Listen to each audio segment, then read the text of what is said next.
자, 오늘 들여다볼 기업은 대호 AL입니다. 이 회사 정말 양날의 검 같아요. 한쪽을 보면 와, 첨단 기술주다 싶은데 다른 쪽을 보면 얼쿠, 이거 완전 한계 기업 아니야? 하는 생각이 절로 들거든요. 정말 극적인 갈림길에 서 있는데 오늘 그 속을 한번 제대로 파헤쳐 보겠습니다. 그러니까 투자자 입장에선 정말 고민되는 거죠. 과연 이게 대박의 기회일까? 아니면 쪽박으로 가는 함정일까? 그쵸? 이 질문에 대한 답을 찾으려면 이 회사가 가진 정말 상반된 두 얼굴을 하나하나 뜯어봐야 합니다. 바로 이겁니다. 왼쪽을 보면 2차 전지의 차량 경량화. 그야말로 성장 스토리가 눈에 선하죠. 근데 오른쪽을 보면 경영권 분쟁의 상장 폐지 리스크까지 완전 살얼음판이에요. 자, 그럼 먼저 희망적인 이야기, 이 회사의 잠재력부터 한번 보시죠. 아니, 근데 대체 뭘 믿고 투자자들이 이렇게 관심을 갖는 걸까요? 그 매력의 핵심은요, 바로 이 회사가 가진 아주 강력한 기술력에 있습니다. 연간 생산량이 무려 7만 톤입니다. 7만 톤, 감이 잘 안 오시죠? 이 정도면 다른 회사들이 정말 따라오기 힘든 수준의 생산 능력이에요. 이게 바로 흔히 말하는 경제적 해자, 그러니까 이 회사를 지켜주는 든든한 성벽 같은 역할을 하는 겁니다. 근데 진짜 중요한 건 이게 아니에요. 그냥 알루미늄만 만드는 회사가 아니라는 거죠. 예전에는 주방용품 같은 거 만들었는데 여기서 완전히 탈바꿈해서 지금은 전기차 배터리 케이스, ESS 소재 같은 아주 핫한 미래 산업의 핵심 부품을 만드는 회사로 변신한 겁니다. 이건 정말 대단한 변화죠. 이 그래프를 보시면 딱 감이 오실 거예요. 기존에 하던 사업 비중은 점점 줄고 있고요. 대신엔 전기차랑 ESS 관련 매출이 그야말로 폭발적으로 늘고 있죠. 이게 바로 이 회사의 성장 엔진이 바뀌고 있다는 명백한 증거입니다. 숫자는 거짓말을 안 하니까요. 자, 여기까지 보면 정말 완벽한 성장주 스토리죠? 기술력 좋고 성장성도 확실하고.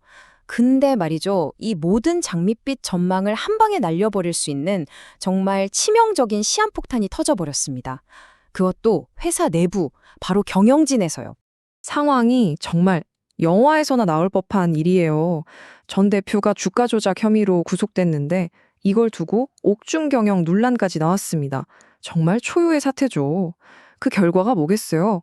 결국 투자자들만 상장 폐지라는, 그러니까 내 주식이 그냥 종이 쪼가리가 될 수도 있다는 공포에 떨게 된 겁니다. 아니, 도대체 어떻게 이 지경까지 온 걸까요? 이 모든 혼란의 시작점은 바로 회사의 주인이었던 최대 주주의 지분이 정말 믿을 수 없는 속도로 사라져버린 그 사건으로 거슬러 올라갑니다. 원래 최대 주주였던 비지알파가요, 지분을 30% 넘게 가지고 있었어요. 이 정도면 경영권이 아주 안정적이라고 봐야죠. 누구도 이 구도가 깨질 거라고는 생각도 못했습니다. 그런데 주가가 떨어지면서 문제가 터진 겁니다. 주식을 담보로 돈을 빌렸는데 담보 가치가 떨어지니까 증권사에서 돈을 더 채워 넣으라고 한 거죠. 이게 마진콜이거든요. 근데 돈을 못 넣으니까 어떻게 됐겠어요? 증권사가 그냥 강제로 주식을 팔아버린 겁니다. 이게 바로 무서운 반대매매고 모든 비극의 시작이었습니다. 이게 정말 악순환인 게 강제로 주식을 파니까 주가가 더 떨어지고 주가가 더 떨어지니까 또 강제로 팔아야 하고 계속 반복된 거예요. 그러는 사이에 지분율은 5%까지 그냥 뚝 떨어졌고 사실상 최대 주주로서의 지위를 잃어버린 거죠. 그리고 최종적으로 남은 지분이 고작 0.76%입니다. 와, 30%가 넘던 지분이 그냥 공중분해된 거예요. 한순간에 주인이 없어진 회사가 되어버렸으니 그 혼란은 말다 했죠. 이 재무 상태를 보면 그 결과가 숫자로 딱 보입니다. 매출은 늘었어요. 이건 좋은 소식이죠. 그런데 속을 들여다보면 영업이익은 반토막 나고 순이익은 적자로 돌아섰습니다. 더 심각한 건 빚이 50% 넘게 늘었다는 거예요. 겉은 멀쩡해 보여도 속은 완전히 고마 터지고 있었던 거죠. 자, 그럼 이런 극단적인 상황에서 우리 투자자들은 도대체 어떻게 해야 할까요? 이 빛나는 기회와 치명적인 함정 사이에서 어떤 투자 전략을 세워야 할지 한번 따져보겠습니다. 예상 시나리오는 정말 천국 아니면 지옥 딱 두 가지입니다. 만약에 어떻게든 경영이 안정되고 새로운 투자자가 나타난다? 그럼 주가는 지금보다 훨씬 높은 1,900원에서 2,300원까지도 갈 수 있어요. 하지만 최악의 경우 상장 폐지가 되면 500원 이하, 말 그대로 휴지 조각이 될 수도 있는 겁니다. 정말 하이리스크 하이리턴, 뭐 아니면 도인 상황이죠. 그래서 결론은 뭐냐? 대부분의 전문가는 관망을 추천합니다. 일단 지켜보라는 거죠. 왜냐하면 지금 들어가는 건 이 회사의 가치를 보고 투자하는 게 아니라 상장 폐지가 될지 안 될지에 돈을 거는 사실상 도박에 가깝기 때문이에요. 그래서 행동 요령은 두 그룹으로 명확하게 나뉩니다.